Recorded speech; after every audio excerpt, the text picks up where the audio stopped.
Essa é a disciplina Concorrência e Tempo Real. Eu sou Carlos Montes. Essa disciplina é dada no âmbito do Programa de Pós-Graduação em Engenharia de Automação e Sistemas, da UFSC. Eu quero falar neste vídeo sobre escalonamento tempo real e sincronização de tarefas. E principalmente eu quero focar no mecanismo de herança de prioridades. Relembrando a vocês que a característica mais importante que existe em sistemas de tempo real é a previsibilidade. A previsibilidade aqui significa previsibilidade temporal, ou seja, a capacidade de se antecipar em tempo de projeto se as tarefas terão seus deadlines atendidos. Existem várias técnicas que permitem-se verificar a escalonabilidade dos sistemas, ou seja, se o conjunto de tarefas é viável, se eles podem atender seus deadlines. Normalmente, o que se faz é verificar se os tempos de resposta de cada tarefa é menor ou igual aos deadlines das tarefas. Lembrando a vocês que o tempo de resposta de uma tarefa é desde o momento que a tarefa é liberada até o momento que ela termina a sua execução. Se, para um conjunto de tarefas, todas as tarefas possuem tempo de resposta menor ou igual aos seus deadlines, esse conjunto de tarefa vai ser viável. Aqui é um exemplo que tem 3 tarefas A, B e C, sendo que a tarefa C é a mais prioritária e a tarefa A é a menos prioritária. A tarefa B tem uma prioridade intermediária. Nós temos aqui um gráfico de Gantt, onde todas as tarefas são liberadas ao mesmo tempo, no instante zero, ou seja, aqui é um instante crítico, e considerando que a tarefa C é a mais prioritária, ela vai executar até o seu término. Aí, nesse momento, a tarefa B pode executar até o momento que ela termina. Aí, nesse momento, a tarefa A consegue executar um pouco até um instante 30, no qual a tarefa C chega novamente, porque o período dela é 30. Então, a tarefa C preempta a tarefa A. Quando a tarefa C termina, nesse momento, por acaso, a tarefa B chega novamente, que é um instante 40. Então, também preempta a tarefa A. E quando a tarefa B termina, a tarefa A consegue executar um pouco até o momento que ela termina a sua execução. Nesse conjunto de tarefas, a tarefa A consegue ter seu deadline atendido porque ela termina exatamente no instante do seu deadline. Se nós analisarmos o tempo de resposta da tarefa A, desde o momento que ela foi liberada até o momento que ela termina, nós podemos perceber que o tempo de resposta da tarefa A é exatamente o tempo de computação da tarefa A, que aparece aqui nesses retângulos azuis, mas 2 vezes o tempo de computação da tarefa B, porque a tarefa B chega 2 vezes, mais 2 vezes o tempo de computação da tarefa C, porque ela chega 2 vezes. Ou seja, o tempo de resposta da tarefa A é o tempo de computação da tarefa A, mas a interferência que ela sofre das tarefas mais prioritárias. E será que o tempo de resposta da tarefa C é exatamente o tempo de computação da tarefa C? Por que eu digo isso? Porque a tarefa C é a mais prioritária, então ela nunca é preemptada por menos prioritária, obviamente. Então, será que nós podemos afirmar que o tempo de resposta da tarefa C é exatamente o tempo de computação dela? Quando ela chega, ela toma o processador, ela toma o recurso até a hora que ela termina? Na verdade, essa afirmação só pode ser feita se as tarefas forem independentes. Agora, se as tarefas de alguma forma interagem entre si e uma tarefa pode ser bloqueada por outra tarefa, aí o problema é um pouquinho mais complicado.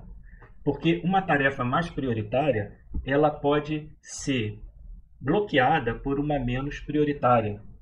E quando isso ocorre, a gente diz que ocorreu uma inversão de prioridade. Vou dar aqui um exemplo para vocês. A tarefa A é menos prioritária, ela chega sozinha, no instante zero só tem ela começa a executar, isso está representado por esse retângulo azul. No instante 1, a tarefa A acessa um recurso, então ela bloqueia um recurso. Por exemplo, ela usa um mutex, ela dá um lock no mutex e começa a usar o recurso, né? E no instante 2 chega uma tarefa mais prioritária, a tarefa D. Essa tarefa, como ela é mais prioritária que A, ela preempta a tarefa A e começa a executar. Só que a tarefa D tenta também usar o recurso que já está bloqueado pela tarefa A, no instante 3. E o que ocorre? Ela fica bloqueada pela tarefa A, porque a tarefa A já fez um lock no mutex, já bloqueou o recurso.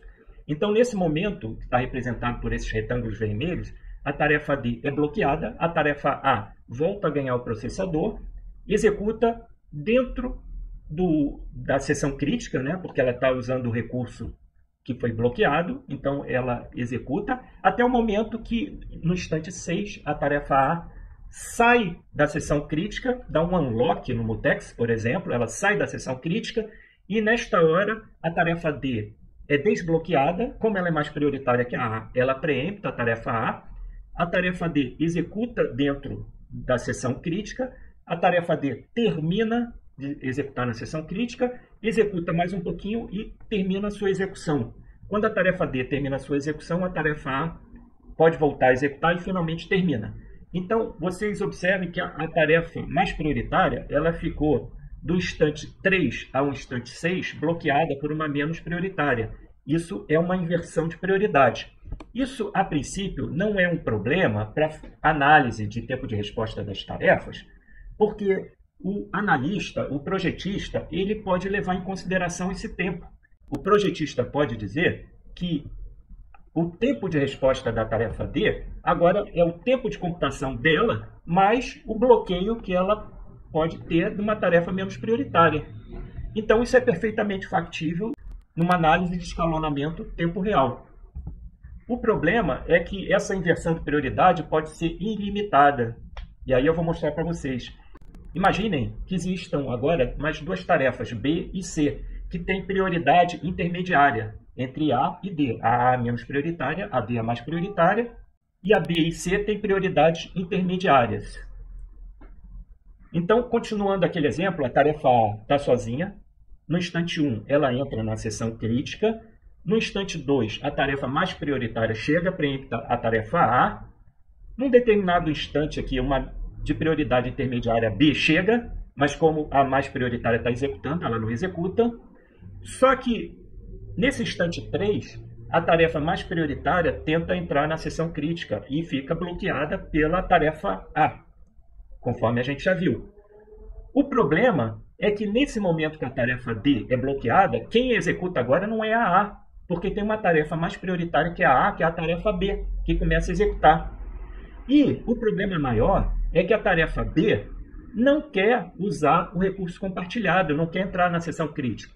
Então, a tarefa B executa.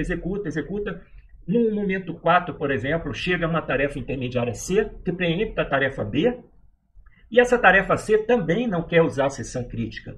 Então, ela atrapalha a tarefa D. Tanto a tarefa B quanto a tarefa C atrapalham a tarefa D. Certo? D é bloqueada, mas o A é preemptado por B e C. Então, agora, vocês imaginem que podem chegar várias tarefas de prioridade intermediária que vai empurrando o tempo que a tarefa D fica bloqueada. Isso a gente diz que é uma inversão de prioridade ilimitada. Aí sim, agora nós temos um problema para análise de escalonamento tempo real. Aí entra um mecanismo de herança de prioridade. Então, vamos olhar como é que funciona o mecanismo de herança de prioridade simples. A tarefa D, quando ela começa a executar, ela preempta a tarefa A, e quando ela tenta entrar na seção crítica, ela é bloqueada, porque a tarefa A já está dentro da seção crítica, conforme a gente já viu. Só que a tarefa que está usando o recurso, que está executando dentro da seção crítica, ela herda a prioridade da tarefa mais prioritária que ficou bloqueada. Então, nesse momento, a tarefa A passa a executar com a mesma prioridade da tarefa D. Daí vem o nome herança de prioridade. Ou seja, a tarefa A não é mais preemptada por B e por C. Ela consegue executar até o final dentro da sua seção crítica, até a hora que ela termina. Quando ela termina, ela volta para a sua prioridade normal. E aí a tarefa D, que estava bloqueada, ganha o processador, preempta, né? Executa dentro da seção crítica e termina. Então, agora a gente volta a ter o bloqueio da tarefa mais prioritária limitado. Não é mais unbounded, não é mais ilimitado, por um mecanismo chamado herança de prioridade. Na verdade, eu queria falar para vocês que o mecanismo de herança de prioridade, na verdade, é um conjunto de mecanismos de herança de prioridade, porque existem outras que são variações. A mais famosa é a prioridade teto, Ceiling Priority. Mas o básico que eu queria passar para vocês, eu já passei.